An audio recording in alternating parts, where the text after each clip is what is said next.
მოგესალმებით, ეთერშია გურიის ახალი ამბები, მე თამთა დოლიძე ვარ. ბრიტანეთის საელჩომ დღეს განცხადება გაავრცელა. საელჩო აცხადებს, რომ გაერთიანებული სამეფო და საქართველო კიბერმედეგობის გასაძლიერებლად ერთად მუშაობდნენ, თუმცა ქართული ოცნება თანამშრომლობას ჩამოშორდა. რუსეთიდან კი საფრთხე კვლავ არის. თვითმმართველობის არჩევნებისთვის საერთო კანდიდატების შერჩევის პროცესია პარტია ლელო და გახარია საქართველოსთვის. 4 ოქტომბრისთვის ემზადება გირჩიც. წინასაარჩევნო სამზადში მყოფ პარტიებს ოპოზიციის მეორე ნაწილი აკრიტიკებს, რომელიც მოსახლეობას მოუწოდებს არჩევნებში მონაწილეობა არ მიიღონ. პარალელურად კი ყველა მუნიციპალიტეტში გამარჯვებას აანონსებს მმართველი გუნდი. არ არის აქ საუბარი ტოტალურ გამარჯვებაზე, მაგრამ თითოეული ხმის წართმევა ქართული ოცნებისთვის, თითოეული ოლქის წართმევა უკვე არის გამარჯვება. ის რაც აკლდება ქართულ ოცნებას, ემატება პროდასავლურ ოპოზიციას, ემატება ლელოს. და აქედან გამომდინარე ვეცდებით, რომ მაქსიმალურად დავაზიანოთ ქართული ოცნება იმ თავარი გენერალური ბრძოლის წინ, რომელიც არის ხელახალი არჩევნები.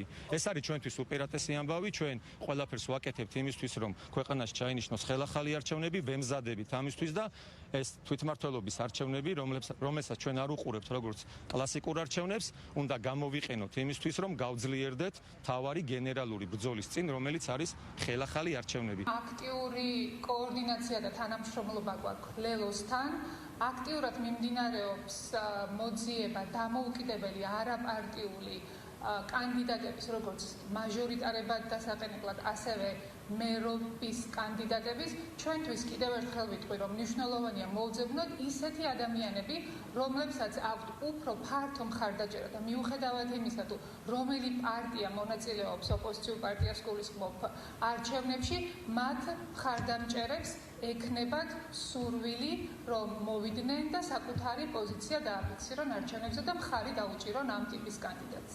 ოპოზიციის მომავალი არის პოლიტიკური კრახი და ეს პოლიტიკური კრახი განაპირობა მათი პატრონების ძალიან დიდმა შეცდომებმა საქართველოს მიმართ. ახლა ნაწილს თვითონ მისცეს საშუალება, რომ ადგილობრივ არჩევნებში მიიღოს მონაწილეობა, მაგრამ მათი შანსები არის ნულის ტოლი, იმიტომ რომ ყველა კარგად ხედავს მთელ საქართველოში, რომ ამ ადამიანებს ეს არჩევნები ადგილობრივ ხელისუფლებაში მოსასვლელად და უკეთესი სერვისების შესათავაზებლად არ ჭირდებათ. მათ ჭირდებათ არეულობის გასაღრმავებლად. ამიტომ კიდევ ერთხელ ვიმეორებ, ისინი ყველა მუნიციპალიტეტში დამარცხდებიან და ქართველი ხალხი ყველას მიურჩეს თავის ადგილს თავისი პოლიტიკური წონის შესაბამისად. გუშინ სამართალ დამცველებმა თბილისსა და რეგიონებში კიდევ ერთი ოპერაცია განახორციელეს. ბოლო 24 საათის განმავლობაში ნარკოდანაშაულის ბრალდებით დაკავებულია 34 პირი, რომელთა დიდი ნაწილი მსხვილი ნარკორეალიზატორია. ნაწილს კი განსაკუთრებით დიდი ოდენობით ნარკოტიკების უკანონო შეძენა შენახვაში ედება ბრალი. დაკავებულებს შორის არიან როგორც საქართველოს, ასევე უცხო ქვეყნის მოქალაქეები. სამართალ დამცველებმა ნარკოტიკების უკანონო გასაღების ბრალდებით დაკავებული პირებისგან მოსამართლის განჩენების საფუძველზე რამდენჯერმე განახორციელეს ნარკოტიკების საკონტროლო შესყიდვა და აღნიშნული შესყიდვების ფარული აუდიო ვიდეო ჩაწერა. აღნიშნულთან დაკავშირებით შინაგან საქმეთა სამინისტროში ბრიფინგი გაიმართა. ბოლო 24 საათის განმავლობაში ნარკოდანაშაულის ბრალდებით დაკავებულია 34 პირი, რომელთა დიდი ნაწილი მსხვილი ნარკორეალიზატორია. ნაწილს კი განსაკუთრებით დიდი ოდენობით ნარკოტიკების უკანონო შეძენა შენახვა ედება ბრალად. დაკავებულებს შორის არიან როგორც საქართველოს, ასევე უცხო ქვეყნის მოქალაქეები.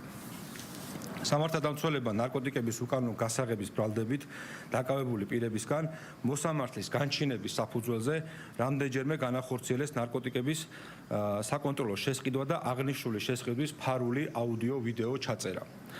ნარკოდანაშაულის ბრალდებით დაკავებული პირების პირადი და საცხოვრებელი სახლების ჩრეკისას მივტკიცებად ამოღებულია განსაკუთრებით დიდი ოდენობით სხვადასხვა სახის ნარკოტიკული საშუალება, მათ შორის ფენტალინი, ჰეროინი, მეტადონი, სუბოქსინი, მარიხუანა და სხვა.